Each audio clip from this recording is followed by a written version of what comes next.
লাউ গাছ থেকে আমি কিভাবে লাউ পারলাম আর রান্না করলাম সেটাই আপনাদের সাথে আজকে শেয়ার করব।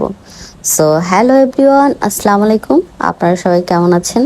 আলহামদুলিল্লাহ, আমরাও ভালো আছি। তো আমার ছাদে দেখেন কি সুন্দর, মাশাল্লাহ, একটা লাউ ধরে আছে। তো আমি ফার্স্টেই মাশাল্লাহ বলে নিলাম, কারণ আমি যতবার লাউয়ের চারা নেই আর কি, আমার লাউয়ের পাতা হয় বাট লাউ ধরে না। তো আপনাদের দোয়ায় আল্লাহর রহমতে আমার গাছে, লাউ গাছে একটা ফাইনালি লাউ ধরলো। তো সেই লাউটা আমরা পারতেছিলাম, আর সেটাই মানে খুব ভালো লাগতেছিল। তখন একটা ফিল হচ্ছিল যে না, ফাইনালি পারলাম। আসল কথা, একটা কথাই আছে যে একবার না পারিলে দেখো শতবার। তো আসলেও আমি সেটাই করেছি এই লাউয়ের চারাটা নিয়ে। মানে আমি লাউয়ের চারা সবসময় লাগাই আসতেছি যতবার। তো ফাইনালি একটা লাউ হয়েই ছাড়লো। থেকে কিনেছিলাম, একটা ব্লগে দেখাইছিলাম যে এই গাছে যদি লাউ হয় সেটা আমি রান্না করে খাবো, এটা আমার অনেক শখ ছিল। তো আসলে সেই লাউটা হয়েছে, এই ফার্স্ট টাইম আর কি লাউ হলো।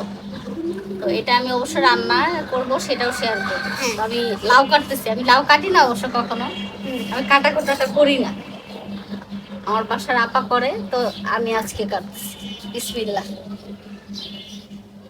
লাউটা অনেক কচি ছিল, দেখে তো মনটা ভরে গেল। আর কাটার সময় এত নরম ছিল, সফট ছিল। আমরা বাজার থেকে যেটা আনি সেটা আসল কথা এতটা এরকম হয় না, কিন্তু এটা টাটকা টাটকা পেরে টাটকা টাটকা রান্না করার উফ, মজাই আলাদা না? এই ভিডিওটা কিন্তু রোজারও আগে ছিল, রোজার 2 দিন আগে।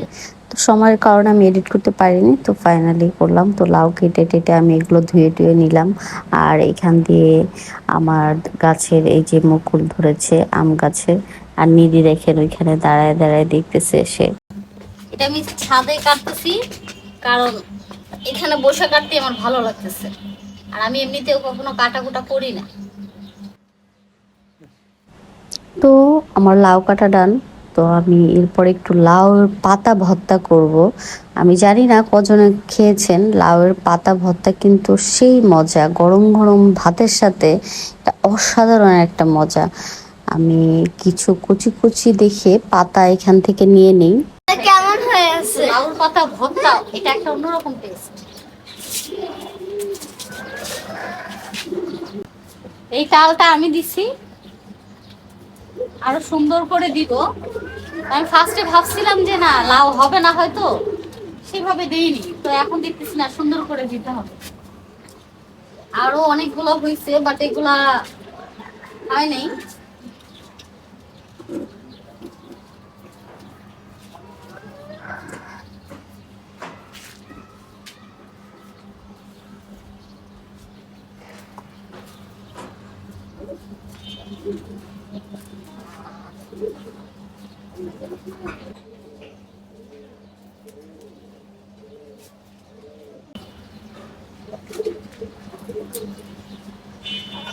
এখানে অনেকগুলো পাতা নিয়ে নিলাম, এটা আমরা ভর্তা করবো। কুচি কুচি পাতা দেখে নিচ্ছি, ছোট ছোট যেগুলা,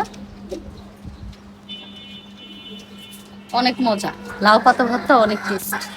এখানে এখানে ক্যামেরাম্যান এদিকে দেখো। তো এইখানে হলো এই যে আমের মুকুল আসছে আমাদের, এই যে ছোট ছোট দেখেন, আমও দেখা যাচ্ছে না, এগুলো হবে।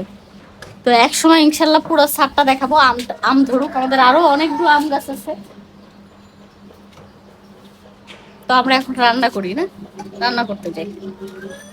তো গাইস, আমার রান্না দেখতে দেখতে আপনারা এখনও যারা আমার ভিডিওতে সাবস্ক্রাইব করেননি, প্লিজ প্লিজ প্লিজ বেশি বেশি করে সাবস্ক্রাইব করে দেন, আর আমার ফেসবুকে ফলো দিয়ে দিবেন। তো এখানে আমি চিংড়ি মাছ দিয়েই লাউটা রান্না করতেছি, কারণ আমার চিংড়ি মাছ দিয়ে লাউ রান্না বেশি মজা লাগে। ও, আমি কিন্তু লাউয়ের ছিলকাটা ফেলে দিইনি, ওটাকে আমি কুচি কুচি করে কেটে ফেলেছি ভাজি করার জন্য। তো এখান দিয়ে আমার দেখেন লাউটা কষানো হচ্ছে। লাউটা এত কচি ছিল যে আমার রান্না করতে বেশি সময় লাগেনি। এদিক দিয়ে আমি লাউয়ের পাতা ভালো করে সিদ্ধ করে নিয়ে এটাকে ভর্তা করে ফেলি। লাউ রান্নাটা যে এত মজা হয়েছিল গাইস, অনেক অসাধারণ। তো আমার লাউ রান্না ডান, প্লাস লাউয়ের ছিলকা ভাজিও হয়ে গেছে। তো আজকের ভিডিওটা এই পর্যন্তই। আমার ভিডিওটা ভালো লেগে থাকলে অবশ্যই লাইক কমেন্ট শেয়ার সাবস্ক্রাইব করে দেবেন। তো আল্লাহ হাফিজ।